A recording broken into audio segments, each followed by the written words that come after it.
Welcome to Function Loops Tutorials. This is part 1 of our mini-series. Today we'll be looking at mixing the kick drum with the bass line. I'll start by showing you the track and then I'll show you how I mixed it.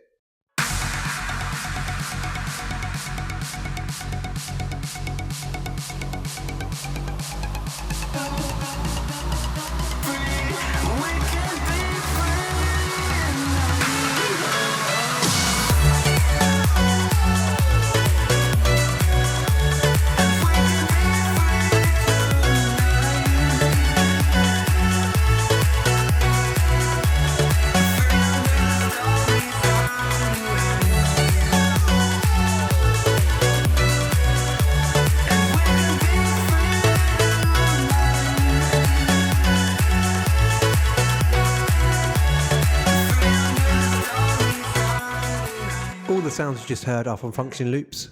The synth that I'm using is Spire, and I'm using the Function Loops Tropicana preset pack. So the kick I'm using is from their sample pack, Tropical House Percussion, and it's number 8. What I do first for every kick drum is tune it to the key of the track. So I'll load up my sample and then I'll load a tuner on the output. Then basically I'll go higher on my keyboard until I get a note and then I'll tune it accordingly. Using the dials here, the transpose dials, and then I know this is playing at C sharp, which sounds like this. I'll just turn everything off the channel strip. So as you can hear, it's tightened the kick up a lot, moved quite a bit of the sub, and added a bit of attack to it as well. So I'll show you what I've got bit by bit. So I'll play it with everything on, and then bypassed. So what I do first is I always put the Brixton channel on, and this is for gain staging. So all this is doing is basically making sure that the kick isn't coming out too hot, basically. So it's just hitting before 0. So I know that every single plugin after it won't distort, so it's not driven too heavy into the next plugin. So the next plugin I've got is the Transmod by Sonics. So if I show you, so if I turn this up, obviously you can hear it's distorting. So that's what I mean by gain staging. I noticed with the Transmod, it also, when you add more attack to it, it takes away from the low end. So I always add that back. So what I've done first is basically cut off the low end. You don't need that. You won't hear anything sort of below 20 anyway. And then I've cut some of the highs out. As you can hear, it's not very nice. Don't need that. It's quite snappy as it is. And then what I've done is I've boosted at C sharp. So with this, you just basically can move the dial. So that's C sharp. So I can move it across. So I can go to D or E. But so I've boosted C sharp. So it's basically keeping the same key as the track. So boosting there. So if you boost it at say G, it can sort of go out of tune a little bit. So that's another tip. And then what I've got on there after is I've got the BX control, and then basically making it mono at about 200. So everything below 200 should be mono. Otherwise you can get issues with speakers. So the last plugin on the channel strip is the SSL bus compressor. I'll show you the plugin without. So bypassed, and then I'll activate it.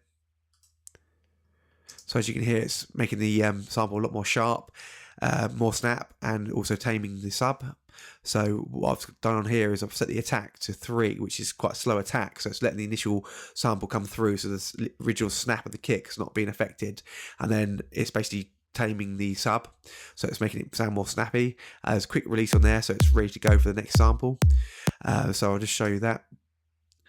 Also, it's only subtly sort of taming it. So if I move the threshold, it's you lose sort of the snap. So I liked it exactly where it was.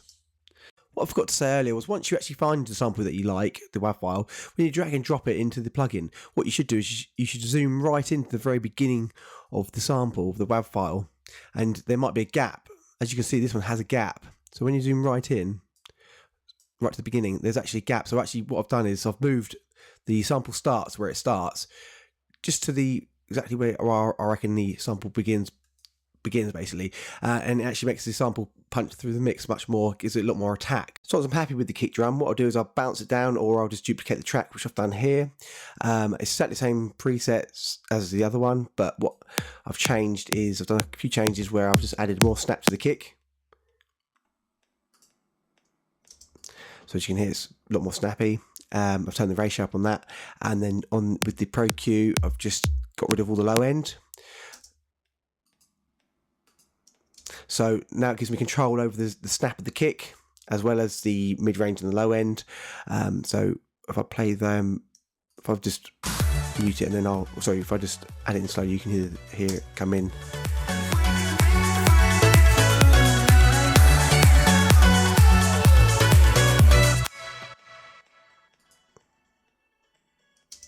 As you can hear, it punches through the mix a lot more, so I have more control over it, so I can either add sort of more low, mid-range, or I can add snap. It has to mix the kick and the bass together, so I'll just play them together.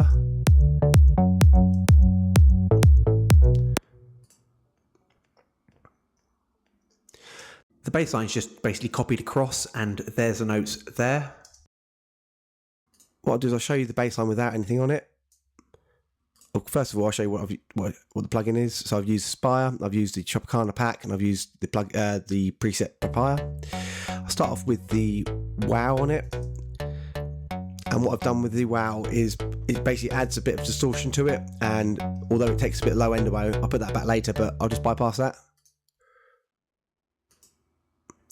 It's only subtle, but I quite like it. I did have it a bit more extreme. I'll show you what I had it before. But it wasn't in the mix properly because there's too much going on. Got the Bryson channel strip on there after. It's quite important to get all your levels right before getting into the next plugin. So this is basically bringing the volume down, because if you drive it too hot, you can have digital distortion in the plugins, which obviously you don't want, and sometimes you don't know if there's no meters on them. Also, I know for a fact that the UAD Teletronics has to be basically likes the volume at a certain level when it comes into it. If it's too hot or too cold, it doesn't operate in the way it should do, as the classic model did. So it won't compress properly, and you won't have the same sort of attack and release. This has got preset built into it basically. And also with the Teletronic Grey with bass, it actually adds a bit of dimension to the sound. It gives a bit more stereo width, and it tames all the peaks, and it works as it's meant to. Next plugin is the Maserati B72 from Waves. And what I've done is put all the bass back in again. As you see, it's not running too hot, and taken quite a bit of the treble away. That's all with the treble. So I'm pretty happy with how it sounded. And then probably the most important plugin on this, I have to say, is the sidechain compressor. So basically, this adds a bit of groove to it as well. Sometimes I'll just play a melody without a kick drum playing, and have this on, just adds a bit more of a groove to it. What this does will push all the frequencies away from the kick, so the kick will punch through the mix much cleaner.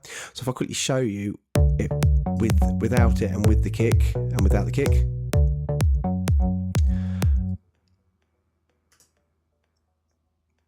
As you can hear, it makes the kick drum punch through the mix better. So it's quite important to have that on there. Without all the plugins after, it's quite extreme setting, but what I've done is I've added a compressor just to tame it all. So I've got the API on there as well.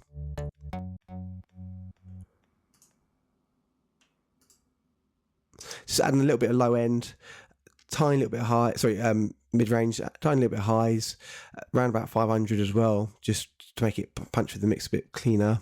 And then I've got the UAD Teletronics, the UAD Fatso on this.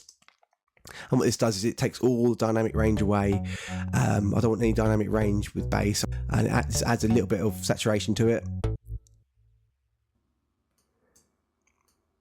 And also it takes away a little bit of the sidechain as well, so the volume's a bit more flat rather than bouncing around as much, which I quite like. I've just got the control on there, BX control, just mono in below 400. Like I said before, you don't need any sub in stereo, you want it all mono. And then what I've got on there, I've got the Pro Q2, and what the Pro Q2 is doing is just rounding it all off, getting rid of stuff I didn't want. And then basically these are problem frequencies. I'll just show you those.